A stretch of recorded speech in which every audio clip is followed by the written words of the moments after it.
while in the Netherlands it's 7,481 million euros. So in absolute euros there's a lot of room for improvement and growth, and you can see it because we only grow by 5% per year and the Romanian market is growing by 15% per year. So it means that there is going to be a lot of change in the coming years. Only if you have the size of the Dutch service market, so you will be 20 times bigger than you are now. 20 times bigger. What does it mean for a country to have the size of an industry that big? So then you're really an IT industry, and you have a huge impact on the gross domestic product of Romania. So just to paint the perspective for always the other Eastern European countries, we see that Poland is the #1 country at this moment. It's also within the European Union, together with Germany, one of the countries with the most inhabitants. We see it in gaining a lot of IT business in the recent years. And well, the people in Slovakia are a little bit complaining. They say that Czech, again, triumphers, they have all that knowledge and we have still a very small market. If you look to Slovenia, that's an extremely small country. It's very small. You see, it's almost compared to Romania at this stage. If you divide this with another population, yes. then you can. Because Poland has the largest business, yes, but is the largest population in the country. So the biggest will be the Czech Republic then, and will be on #1. But there's this guy, and that's something why Poland is very popular because of business process outsourcing.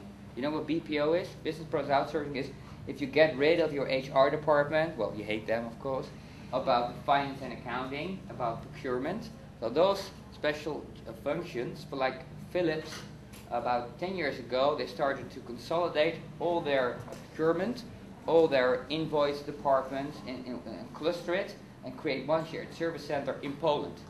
Last year, they sold it to Infosys. Well, so you created first a lot of jobs in Poland, but Infosys is an Indian company.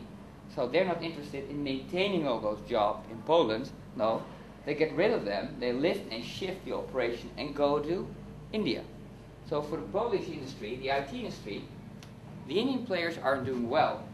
Czech Republic is more IT, is more focused, more specialized already than Poland. So that's also a message that you really have to develop a sustainable IT service economy.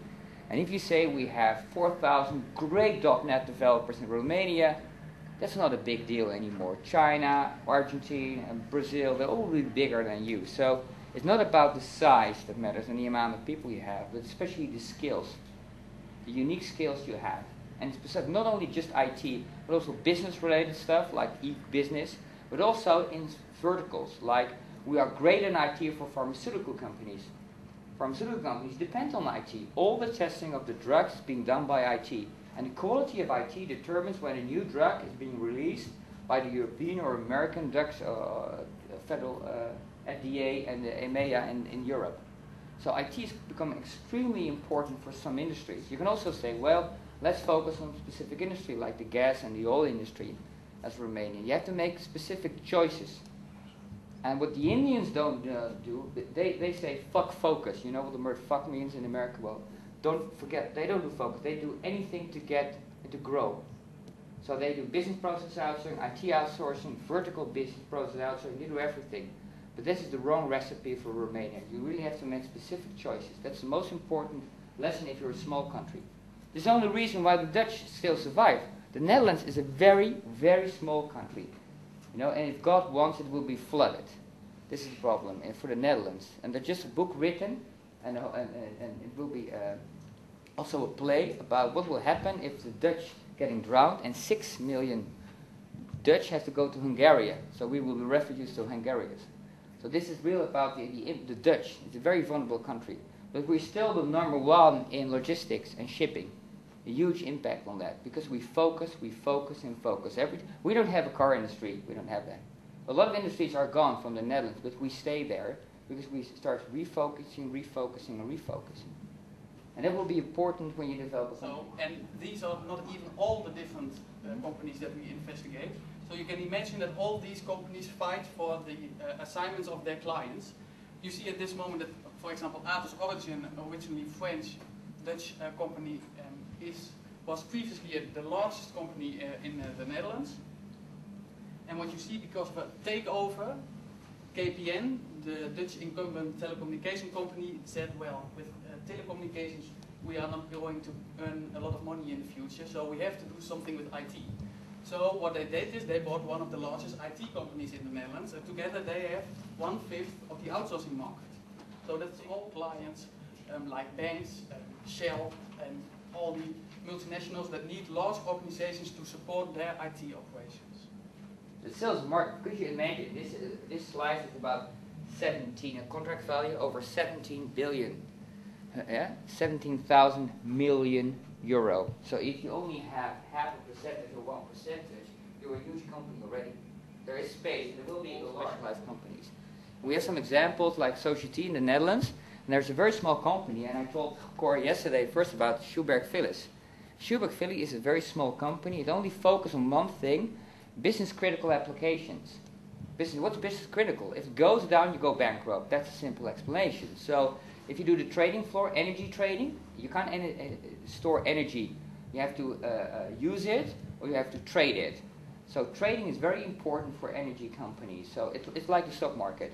It's the same as you are Amazon. The Dutch Amazon is called bol.com. You order books there. It's extremely important. If the site goes down, there's no business.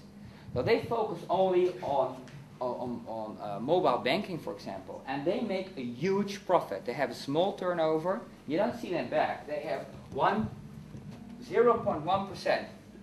Extremely nice growth, very well trained people. They don't go away. They don't leave the company, and the company makes a good profit. These guys, they will make a lot of profit compared to their size. They go for size. They go for wallet share. And these small guys, the opportunity, they go for growth, and they have 20, 25, 30% gross margin, and you can increase that. So for both sides of the market, there's enough to get. So if you look at the market, there's this kind of myth that because of the digital age, it's not important anymore where you are, because IT, well, you can do your job anywhere, is that location is still extremely important. I don't know if any of you have visited a Chinese city. There's a huge potential there, a lot of people, but you really don't want to live in one of the Chinese large cities. It stinks, it smells, you really want to leave as soon as possible. It's really a nice country with a lot of potential, but as Europeans, we say, please, we stay in our continent and you stay in China. And you can see it also the same in Europe. So there are some extremely important regions. For example, the London cluster, where a lot of finance services are consolidated together with Frankfurt, of course, where the European Bank is. A lot about Paris, a lot about the Benelux and Belgium, the triangle between Amsterdam, Brussels and Antwerp, where a lot of economic activity is consolidated. And in Eastern Europe, a lot about Prague and also between Vienna and Budapest. And it will say that if you look at the innovation charts, innovation is not spread equally around regions, it's spiked. So it means that a lot of innovation is taking place on a very small area. So it means that as an area, for example Romania, you have to choose what am I really good at. And if you don't choose, then your innovation level will be really, really low, and then you cannot ask for an extra price. So you only can compete based on price and not on value. And in this world, where, for example, .NET programming or Java programming languages, it's universally available. So if you only compete on that level, then you're gone. So you really have to choose.